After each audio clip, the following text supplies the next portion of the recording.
Your Excellency, the President of the Republic of Kenya, Uhuru Muigai Kenyatta, Your Excellency, Mama Margaret Kenyatta, our First Lady,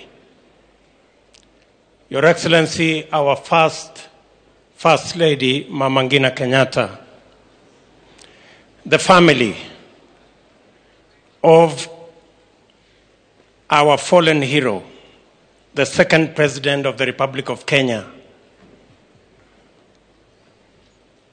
distinguished mourners, ladies and gentlemen, good afternoon.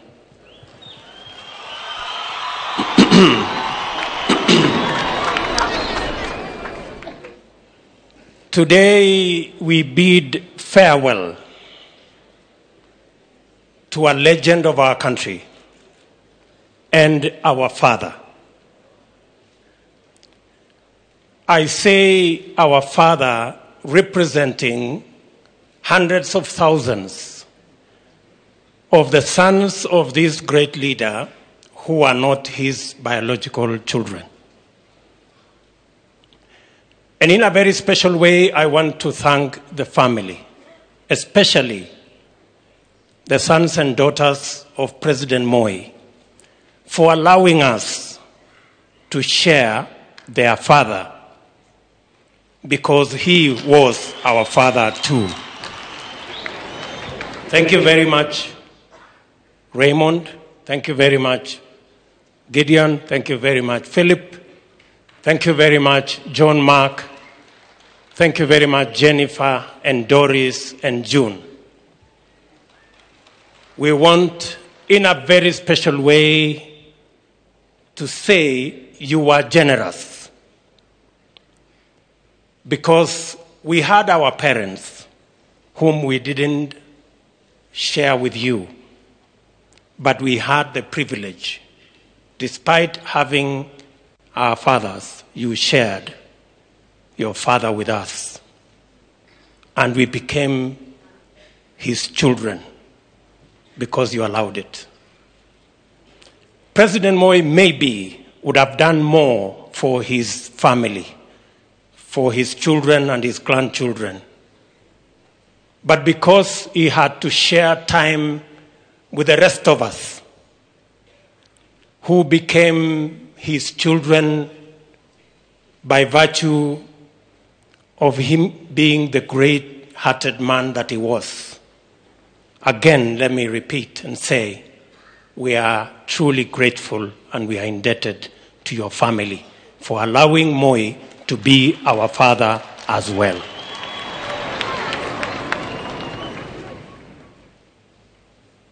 Today we send off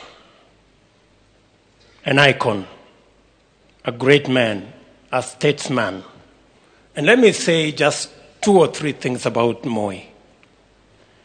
For those of us who knew him when he was about to exit, in fact, we became his last bones in politics. We saw and learned many things from Moi. Moi, as has been said here,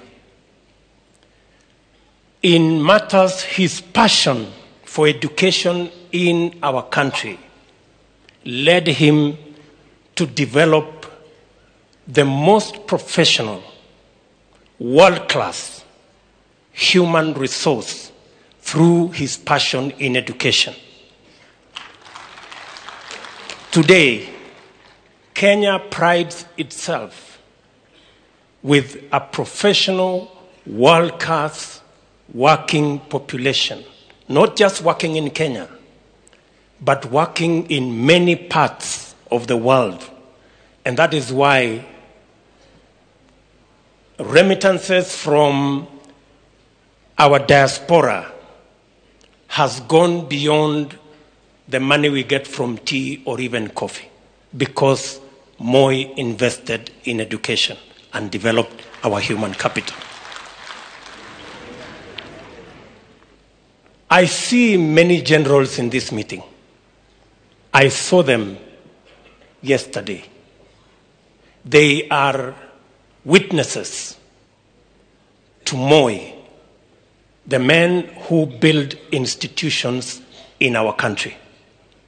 Moi, we can say without a doubt, built the most disciplined, professional army, not just in Kenya, but in East Africa and in Africa.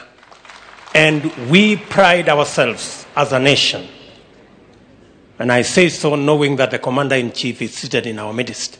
We pride ourselves that our armed forces became not just the pride of our nation, but they supported, as Sumbegwa said, peace building and peacekeeping in many parts of the world. That was Moi, the man who built institutions. And lastly, let me say, Moi built a formidable, solid political machine in Kano that helped him consolidate the country, bring all communities on board, and made this country avoid the pitfalls of what other countries did when they drove their politics on ethnicity and other divisive methods. Moi taught us unity.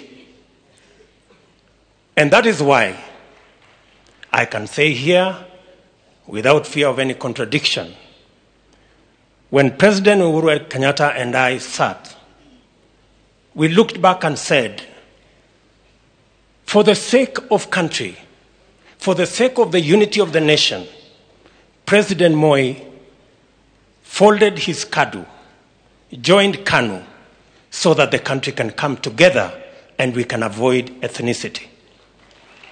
It is the same spirit that motivated President Uhuru and myself to fold all the political parties we had so that we can form Jubilee and consolidate the unity of our nation. I say we are graduates of Moi's School of Leadership, and we are very proud graduates. Finally, as I speak as a leader from Rift Valley, where Moi led for many years, Moi was a nationalist from day one. He was a patriot from day one. And that is why in this Rift Valley, from Loitokitok all the way to Lodwar, every community lives in this Rift Valley because Moi made the decision that ethnicity would not have a place in Rift Valley. Let me say here, as Mzee rests, those of us, leaders from this great Rift Valley, we give you our commitment that this Rift Valley shall continue to be not just the bonde la ufa, lakini Rift Valley hii itazidi kuwa bonde la amani. Na kutoka bonde la ufa hii tutazidi na kujenga ili iwe chemichemi ya siasa ya kuunganisha taifa letu la Kenya.